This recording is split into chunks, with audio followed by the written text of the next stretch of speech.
me? Okay, so that was a little bit serious, of course, watching the movie. So before we start, every legend, and it was my legend, deserves a bit of honor. So if he was here, his biggest love was the applause. So before we start, and to wake you up a little bit, I would love to hear some applause for us.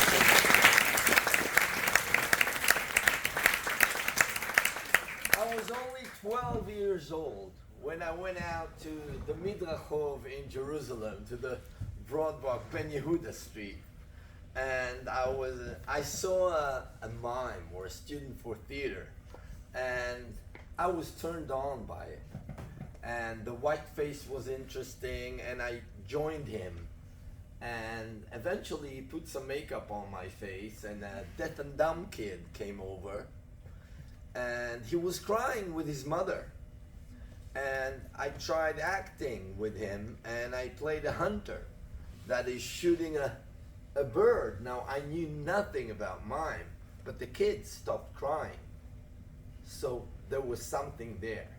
There was a magic that was turned on when I was 12. And I started investigating about mime, pantomime. And remember, there's no Google back then. So there's only books.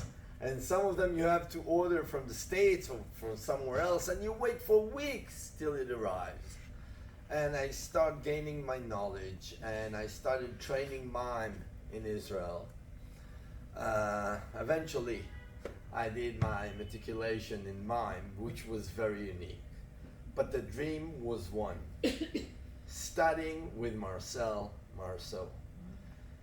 Getting there was a whole story because of bureaucracy. We didn't have internet, so you got to write a letter, and you got to wait for it to come back, and all you see is that legend in front of you, and you're willing to do everything to get there.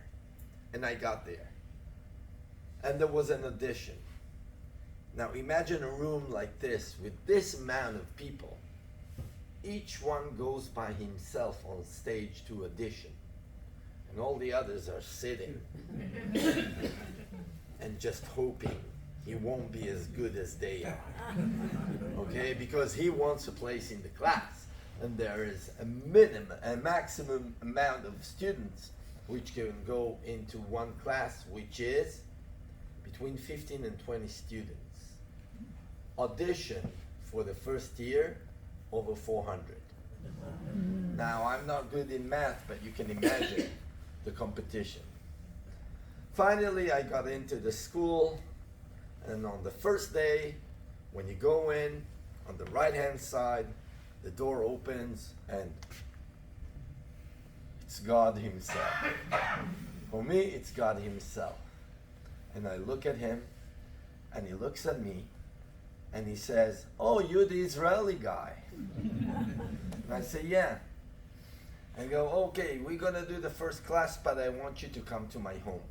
And that was a shock for me. And I didn't know why. Eventually, school started, and we started studying 7 hours per day. It's classical ballet, it's muscle contraction and learning the body, learning French, learning escrime, which is sword fighting, circus, all kinds of materials that help your body evolve. And I had no chance to going to Marcel's home. Time went by, and that's a different lecture that I will be happy to give you, and things changed during my schooling.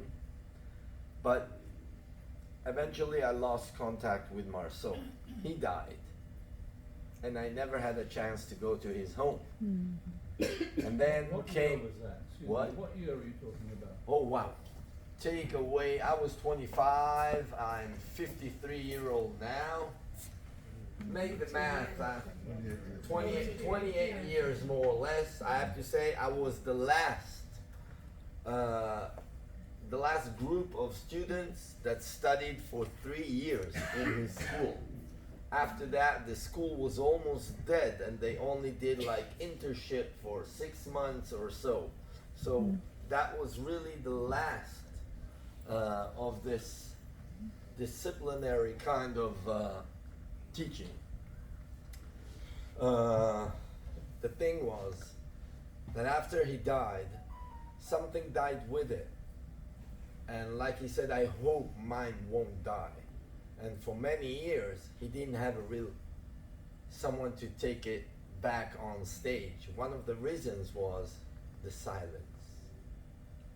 How many of you have seen Marceau live on stage?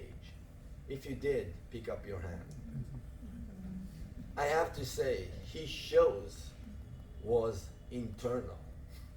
And when I say it, I mean, you could go into the theater, you would never know when you go out. Okay? And 80% of the show was silence. I'll demonstrate in a minute. Marceau was a very spiritual man, and he was traveling around all the time, and he didn't let us really study with him in a sequence. There was no syllabus with Marceau, because he was never around to be able to go from one class to the other. So every time we did see the guy, he repeated the same things. It was the walk. The same walk. Every time he came, we had to walk. And the walk. And we had to breathe. Respire. And it was the hand. And again, let's respire. And that's all it was every time we met him. And, you know, his classes became the least important ones because we were using so many tools, yet his shining light over this was something that was inspiring the teachers as well. After his death, everything died in a way. I was busy with my career. Everybody went to their sides. And during the corona, something popped up. Now, just before that, a few years before, I rejoined a friend from my class at Marceau. His name is Marko Stojanovic. Okay, then Yugoslavia, now Serbia. And during the school, we had a discussion. What would happen if we could put together all the mimes in the world for years to come to keep the tradition of mime as Marceau wanted? And the dream was there. And then the Iron Curtain went out, and Yugoslavia became Serbia. And Marko was smart enough to use all the wobbly politics there, and he registered immediately World Mime Organization. And he became the president, I became the vice president, and we started working, collecting every bit of information about mime, living mimes, the one who died, the ones who keep the legacy, and we started creating through social media over 13,000 people around the world who practice mime. That was his dream. It was Marceau's dream. Now, Marceau was born on the 22nd of March, okay? And we made a very big effort. And we approached UNESCO. And 22nd of March is World Mime Day, officially around the world. It was registered by us. What is funny, what is mime in Hebrew? No, mime in Hebrew. Mime. Mime. Water. What is so funny that the 22nd of March is also Water Day. Official Water Day. Mime and mime. Okay? And it's also one more thing. It's my daughter's birthday. My daughter's So the birthday. 22nd of March became something very big for me. And with that, we started bringing people into Belgrade, which was very comfortable for us. We did a few conventions and so on. And during the Corona came out a movie just before, okay? I told you to watch that movie. And they even said the word over here, okay? It's called resistance. They showed a little bit of what Marceau did before. Well, they talked about it as a mime. Marceau as a kid, for me, is the real legend. I'm a second generation for Holocaust survivor. My dad is 97 years old. He grew up near a circus, painting the images of clowns. How far can go for Marceau, growing up with images of clown, Holocaust, etc. And that I didn't know. But Marceau wanted me to come to his home because I'm an Israeli second generation, and he wanted me to hear his story as an Israeli. I've seen this movie now here for the first time, but I've seen resistance. And resistance is what Marceau wanted to talk to me about. And I never got the chance. And after I've seen the movie, I missed probably the biggest moment in my life. But the biggest tool that I got from learning with Marceau, as you've seen, his mime is very serious. All he does is being busy with the period before he became famous. The war, the emotions, okay, freedom of the birds, you know, the fish in the water, you know, and all of that.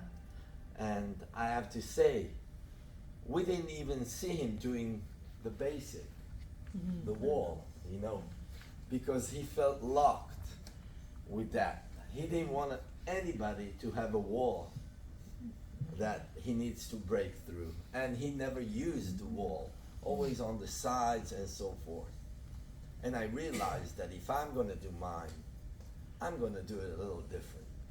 And I think that people who sit for 2.5 hours in 80% silence lose their focus. And it's very difficult.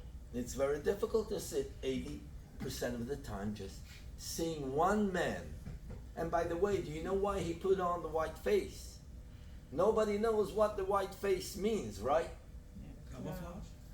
Okay, in ancient times, if we go to Greece, to Rome, to the times where we didn't have these spots, just candles in the front of the stage, things were not clear enough to see, especially expressions. So you had to paint your face white and to do everything black and clear so people can see your expression. And that's how the white makeup came up, okay? And he kept that tradition. Before him, there was Jean-Louis Barrault, The Kids of Heaven, Les Enfants de Paradis, there's a movie like that.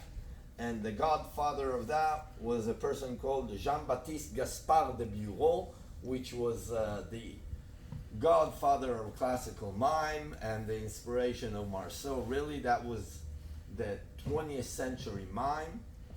That before that, there was a break, there was the Inquisition and all that, and then we go back to the Commedia dell'arte and other stuff. There's, as you can see, I've done my meticulation and I've learned quite a bit. In order for you to understand mime a little better, one of the things is how you express yourself. So I'm going to do something which is a typical Israeli for you guys, first of all, and then we're going to investigate. But first of all, what's the most Israeli food? So let's see, a very typical Israeli, what happens when he goes to eat falafel.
Like Marceau said, his inspiration comes quite a lot from Charlie Chaplin, which is a silent movie. Now, if you didn't notice, through all Charlie Chaplin's movies, there's always a heroine, a lady, somebody, a woman in the center. And mainly, he always chose the same one. But for now, if you don't mind, okay, I want to reconstruct a moment, a very unique moment. Would you? Yeah.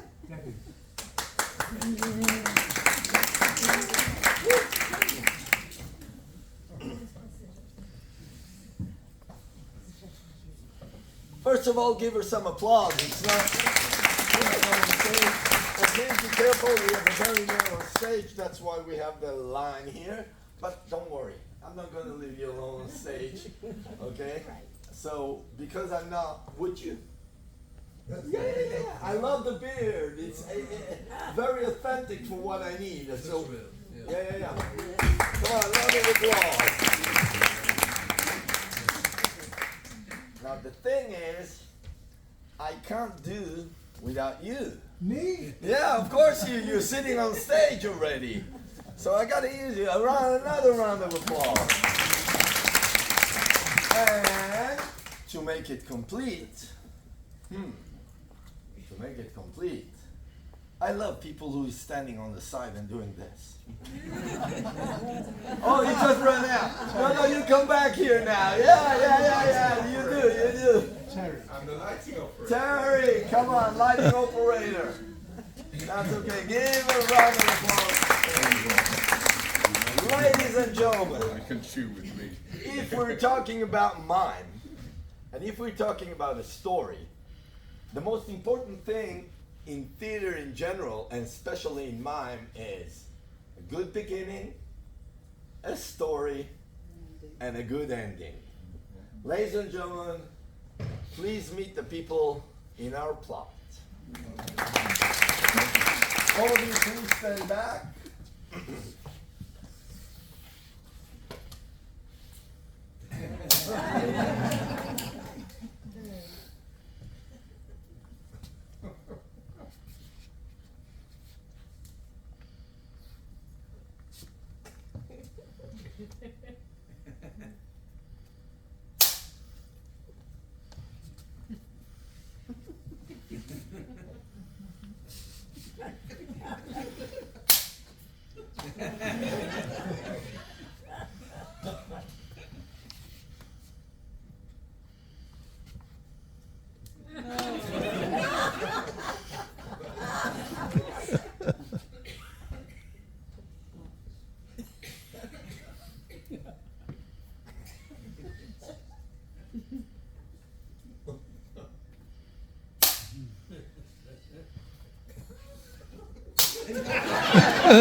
I have two things to tell you.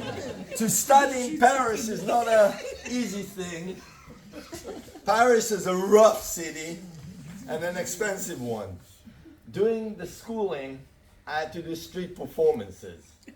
And from that, thank God, a lot of agents came over and I started traveling the world doing my mime, first in the streets, before I went into cabaret, circuses, cruise ships, etc. But that's a different lecture.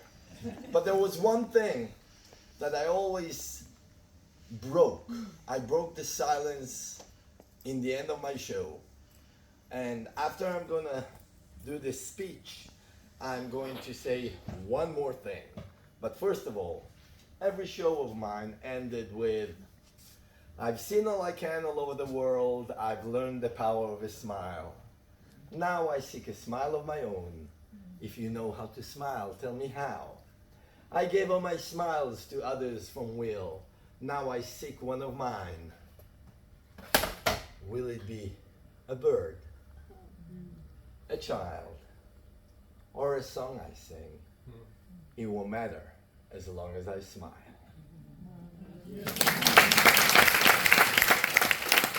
And remember, people, my first teacher always told me, don't forget when you know mime and people see you, that some people never get to see you because they just can't, like kids in hospital, handicapped people, and so on. And I made myself a commitment every time I go abroad. I go to a cancer hospital to do some good for the kids because I don't need the language. And that's where I invented the sentence that says, for the world you're just someone, but for someone you are the world. Thank you very much.